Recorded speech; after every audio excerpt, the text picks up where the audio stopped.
இதோ இவங்க பையனோட அப்பா அம்மா. வணக்கம் சார். எந்த பையன்?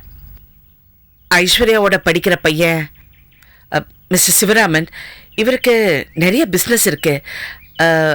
அலுமினிய ஃபேக்ட்ரி, எலக்ட்ரிக்கல் ஃபேக்ட்ரி, அப்புறம் ரியல் எஸ்டேட் அப்படின்னு. இவங்க கிட்ட சொன்னது கொஞ்சம் தான் சார். எனக்கு இன்னும் நிறைய பார்ட்னர்ஷிப்ல கம்பெனிகள்லாம் இருக்குது. அத்தனைக்கும் ஒரே வாரிசு என் பையன் தான். பார்ட்டி பெரிய பார்ட்டியா இருப்பார் போல இருக்கு. மடைக்கிற வேண்டியதான்.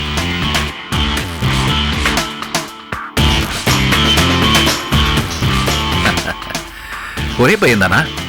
Very good very good. இப்போ உங்க சொத்து எவ்வளவு நான் கேட்க மாட்டேன். உங்க பையனுக்கு நீங்க எவ்வளவு எழுதி வைக்க போறீங்க? ஜிஜே இல்ல செல்வி, இப்போ அவங்களோட ஸ்டேட்டஸ் நமக்கு தெரியணும்ல. அதுக்கேற்ற மாதிரி நம்ம கல்யாணம் பண்ண வேண்டாமா? அதுக்கு தான் கேட்கிறேன். இது மற்றபடி எனக்கு சொத்து எல்லாம் பெருசு இல்லை சார்.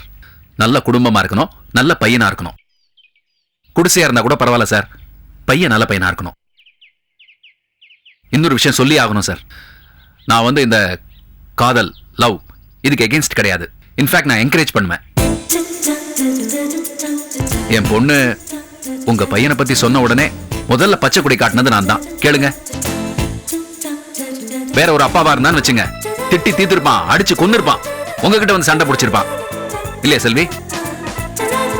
அப்ப உங்களுக்கு சம்மதம் தானே சார்? எனக்கு ஓகே சார்.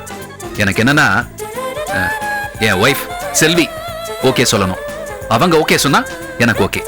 அவங்கள கேட்டா உங்களை கேட்டு சொல்றோம்னு சொல்றாங்க, உங்களை கேட்டா அவங்கள கேட்டு சொல்றோம்னு சொல்றீங்க. அப்படியா? பாத்தீங்களா?